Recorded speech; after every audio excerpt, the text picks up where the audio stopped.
The morning sun spilled softly across the immaculate marble floors of the Huxton estate, painting long, golden streaks that shimmered like quiet warnings. 12-year-old Cairo Bennett stood frozen at the threshold of the great hall, his hands trembling around the stack of folded towels he had been helping his mother carry. He wasn't supposed to be inside this part of the mansion, not without permission, not without his mother close behind, but the sound of heavy footsteps had pulled him toward the room before he could think. And now, barely an arm's length away, Veronica Huxton towered over his mother, Mariella, her perfectly manicured finger jabbing through the air as though she were carving insults directly into the woman's chest. The words were sharp, dripping with contempt, each one striking Cairo like a stone being thrown at something fragile. His mother bowed her head, apologizing for something she didn't cause, something she didn't deserve. And Cairo felt it, the moment his heart cracked.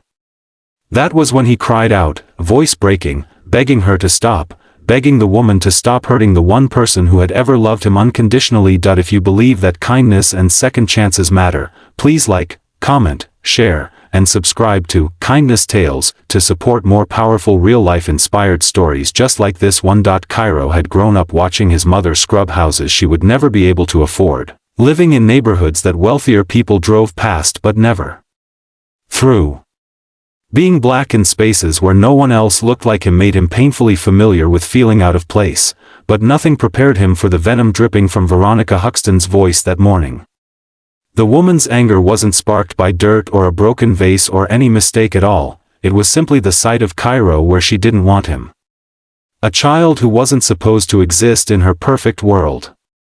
Mariella's hands shook as she whispered for him to step back, to leave the room, to stay out of trouble, but he couldn't.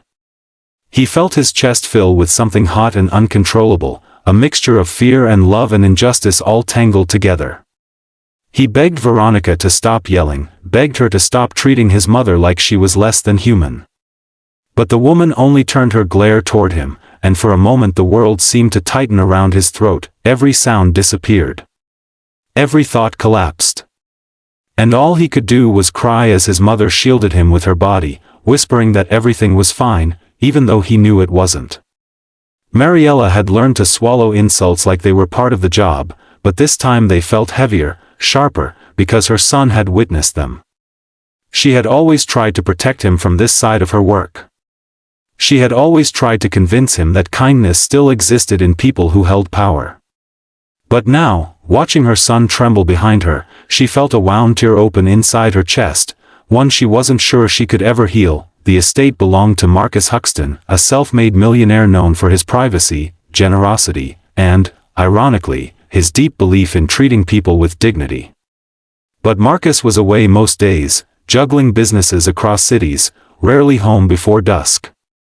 Veronica, married to his wealth but not his character, wielded the household like a kingdom where she could act without consequence.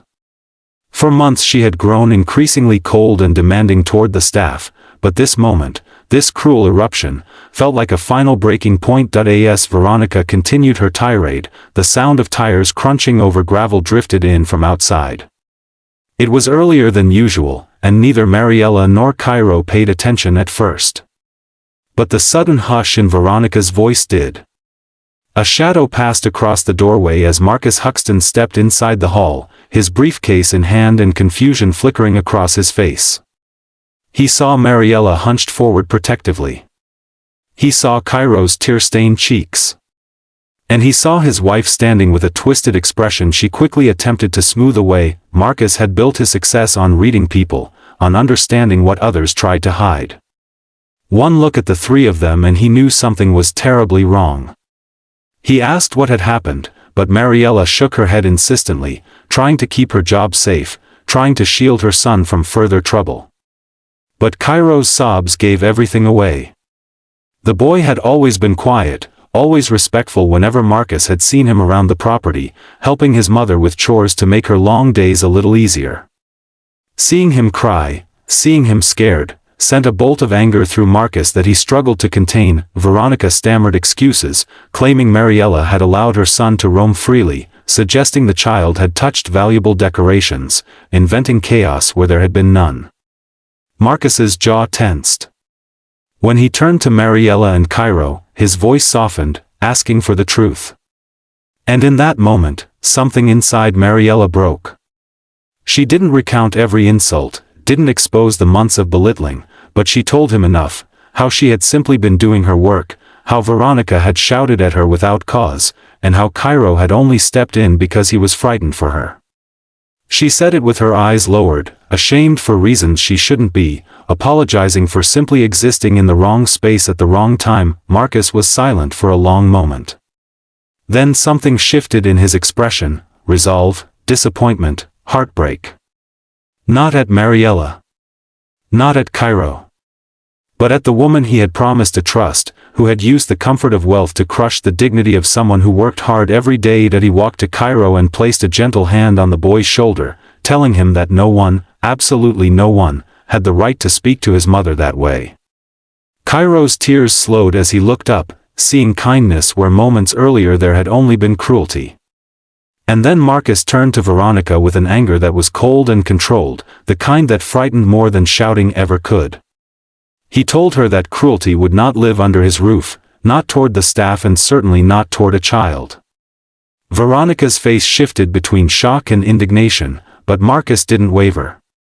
That day, within minutes, she was escorted off the property so she could collect herself elsewhere, leaving the mansion quieter, clearer, lighter than it had felt in years. That afternoon, Marcus sat with Mariella and Cairo at the long dining table, not in the servants' quarters, but in the main room where sunlight poured like forgiveness across the polished wood. He apologized sincerely, not as a man protecting his public image, but as a human being who had failed to notice pain happening in his own home. Mariella tried to brush away his guilt, insisting that his kindness had always been evident, that he had never treated her poorly, but Marcus shook his head. True kindness wasn't just about how one behaved, it was about what one allowed to happen. Before they left for the day, Marcus told Cairo something the boy would never forget. He said that courage wasn't measured by age or size, it was measured by the willingness to stand up for love. Cairo carried those words with him like armor. Over the next weeks, the atmosphere in the Houston estate transformed. Marcus implemented strict guidelines ensuring respect for all employees, raising wages, shortening hours, offering benefits that Mariella had only dreamed about. He even arranged for Cairo to enroll in a summer mentorship program he funded personally, one focused on leadership, confidence, and creativity.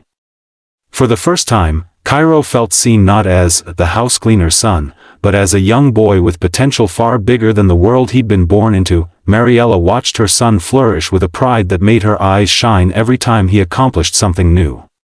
She still cleaned houses, humble work she did with great dignity, but now she did so with a heart free from fear.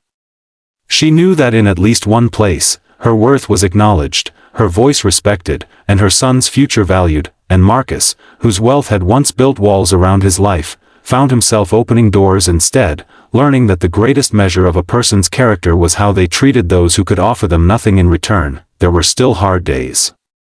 Life didn't transform into perfection overnight. But the memory of that morning, the moment Cairo cried and begged for the shouting to stop, became the turning point that reshaped 3 lives.